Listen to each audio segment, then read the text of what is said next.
Shams has got extensive experience in terms of developing Pahari languages. He has been participating in a range of organizations, not just here, back in Kashmir as well. He's going to talk about development of Pahari language in Britain, and it will provide us with historical background of a group of people who were responsible for developing that particular angle within Britain itself. And as everybody knows, every session will be 20 minutes. I'll be expecting, I'll be shouting, yeah? Thank you, Shams.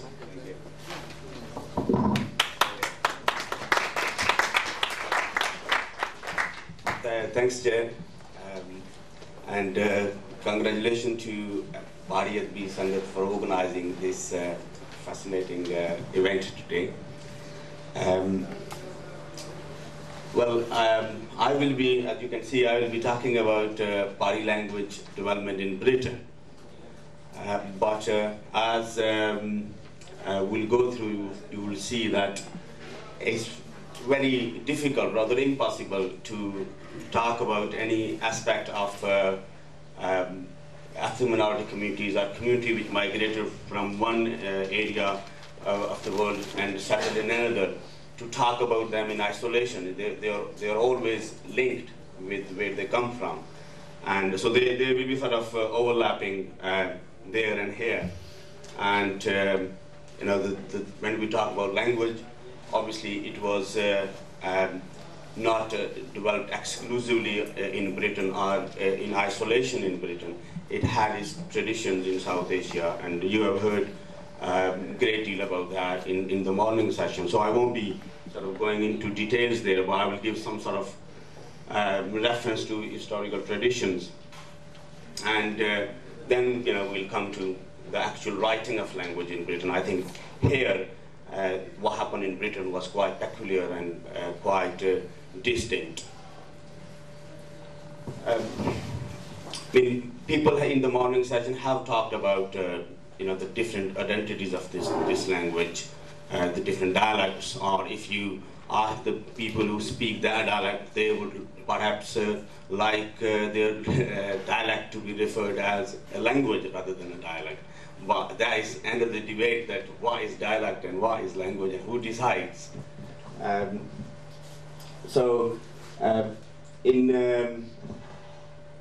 In South Asia, when, as you gathered from Nazir Tabassam's presentation and Adalat's, you know, at one point when this particular language was sort of ousted from the state patronage, you know, it did not die down. People kept it alive, and you know, through folk songs and through music and through poetry writing. So it continued to be a popular language.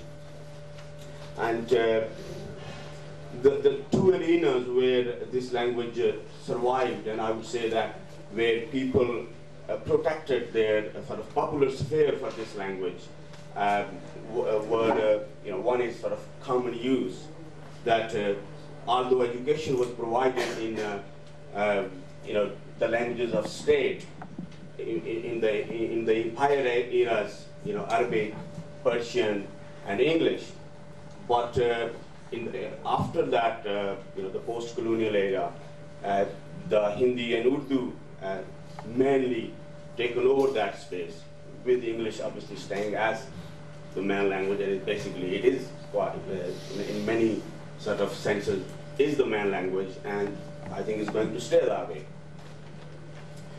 But because education was not for all, education was, and to some regions still is, available to few, you know, selected few, are those who can afford, are those you know, who are fortunate enough to be in the states where it is sort of more popularized.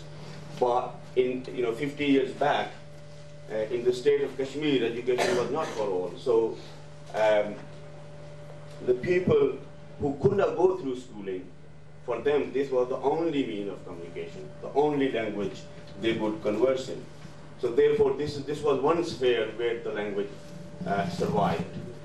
And the other sphere where this language defended its sort of linguistic territory was in the folk literature and folk music.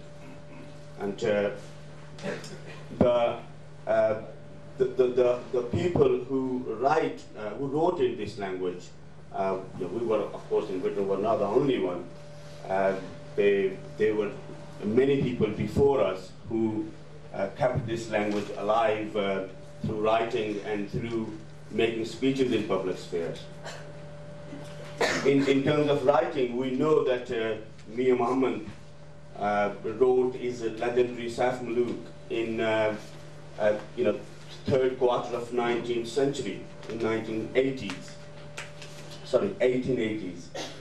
And he wrote many other books as well, but this was the one which became so famous, so popular, that it won't be wrong if we say that this was the most read book amongst my parents' generation, until my parents' generation, after Quran Majid, because Quran Majid is, as you know, that it's a religious book of Muslims, and almost every Muslim start sort of being taught this book, at the age of 5 or 6. But the Samuluk was the second sort of most read book, and the difference was the Quran Majid many people read but never understood it because it's in Arabic. But Samuluk they sort of read and understood it as well. So that's why it has more sort of influence on people. And the book itself basically reflects the culture and the society in which Mia Muhammad was writing in. But at the same time, somebody in Himachal Pradesh was also writing in Pahari, Baba Kanshiram, and he was very sort of radical anti-colonial activist, and he wrote very many songs in Pahari which sort of mobilized people against the colonialism. So within the Kashmiri state or political context, we know Raja Akbar, who was a very close sort of comrade of Sheikh Abdullah at that time, and when Kashmir was united, and at the forefront of people's movement against Maharaja system. And he was one of the speakers who always sort of spoke in Pahari when he spoke to people in public gatherings. So these people sort of kept this language in the public arena. And then we know Maulvi Abdullah Siakvi, the people who come from that part of the world, will know what I'm talking about. He was, we would say a sort of secular Maulvi or secular Sufi, you can say. And he wrote some very radical songs against the feudal structure of the state. And his one popular song that Utjar Zamin Tara Tera Lutya Gaya Jag Sara was very popular, and generation which came before us, they sort of knew this by heart. So that that was the background from which people then migrated to Britain, and migration to Britain from Kashmir started long back in history. Then usually it is sort of acknowledged in most of the literature on British Kashmiris. I know somebody, I met somebody in Birmingham the other day, Shahid Butt, and he told me that his grandfather came to Britain in 1900. So from Dadaab, and they were originally migrants from the Kashmir Valley. So migration was sort of a tradition which was going on in state, and of course in other part of the world long time ago. And when people started coming to Britain, although in public, in sort of outside of their homes or outside of their community networks, people learned English and used other languages to converse with the speakers of other language. That's natural for all communities, to converse. You use lingua francas, and that is how you build links with other people. But in their own sort of homes or within their own spheres, people continued sort of using Pahari language. And those who came from Patwar, Hindu, or other areas, Gujarati speakers or Urdu speakers, they did almost the same. But there was this sort of sense of this complex that our language is not worth, and our language is perhaps not the proper language. Our language is only worth speaking among ourselves, and speaking outside is not something we should be really doing. So there was this sense, this sense was in myself when I was going through schooling in Azad Kashmir, and it's a very interesting aspect that's higher. From my personal experience, I can say, and I'm sure a lot of people will share with me, that higher we went on the education ladder, and the lower came the prestige of our language. That this is not language of literature, language of literate people. This is language of illiterate people. So that sense was sort of in most of us. But I never ever thought throughout my life, although I converse in this language, but I never thought of what it is called. What is the name of this language? And till I came to Britain and got involved in the language writing movement in Britain. And when we started writing in Manchester, through a sort of group of people who came up with this idea that to give language more sort of prestige and uplift people's confidence in themselves, perhaps we should start writing this language. Initially it was an idea that many of us thought that it's not possible, it can't be materialized. How this language can be written. I personally thought that written languages were always there in written form. I never thought how these languages were written, how people started to write in these languages. But there were people who had more sort of understanding of linguistic side of things, and they sort of came up with a lot of languages and their ages, that this language was written in such and such time, and this language was not written up till that time. So in that context, we started this language writing movement.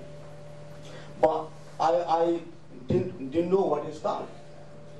So some people say it's called Patwari, and others said it's called Dogri, others said it's called Mirpuri, others said it's called Pahari, some others said it's Punjabi. So there was a lot of identities of this language in people's minds. But as people said earlier, that it is at least there are 4 political identities attached to this language. The people who come from India and Himachal Pradesh, they speak the language they speak, they call it Pahari, but they have political identity as Indians. And then there are people from Nepal who the language they use is called Pahari, but they have Nepali political identity. And same with the people who come from Pakistan, they have Pakistani, and the same with the people who come from Kashmir, they have Kashmiri political identity. And we in Britain, the people who worked in sort of initiating the writing process, we all were reflected in that sort of process. It was not specifically, the Mirpuri's project or the people from Patwar were only involved in it. We had Indian friends who helped us in forming this and sort of facilitate the process. We had Pakistani friends, we had people from Kashmir, we had the local British people, Irish, and we had a Palestinian friend who sort of gave us quite interesting background in terms of Arabic. So it was quite a diverse phenomena. And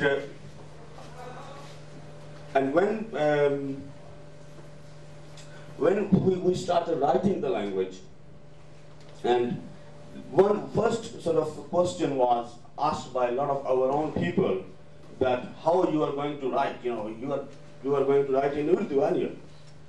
And we said, Well, it depends what Urdu is written in.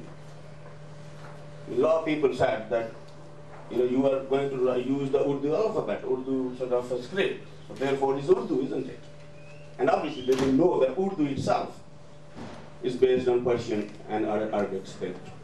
And there are a lot of languages in the world where the one script is used to write so many languages.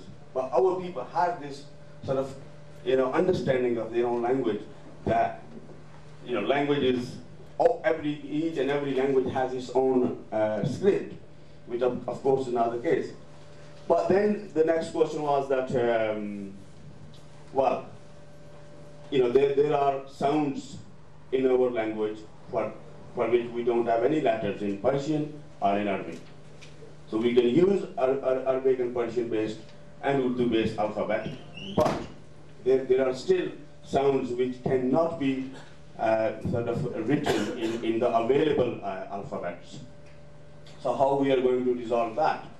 And then there were sounds or letters in Urdu and Arabic and Persian which were hardly used in our language. We didn't have sort of sounds for those letters. So how we are going to resolve that? And the approach we taken was that for the first problem, where there are more sounds than letters, people who were grown up in Britain and had little schooling through Urdu education, for them it was easier if these extra sort of letters were taken away from Pahari alphabet. But for people, myself, who went through schooling there, we said it's fine. We can distinguish that what is the difference between these sounds. For example, te, toya, both are used for t sound, but we know that in Urdu there are certain words which are written with toya and others with te, and we know which is written with toya and which is with te. But obviously, for a lot of friends, this was a confusion. And similarly, Zal, Zuad, and Zoya, all doing the Z sound, and An and 2, 3 hays, the this and that. So all this was a quite complex situation at that point. But we resolved it by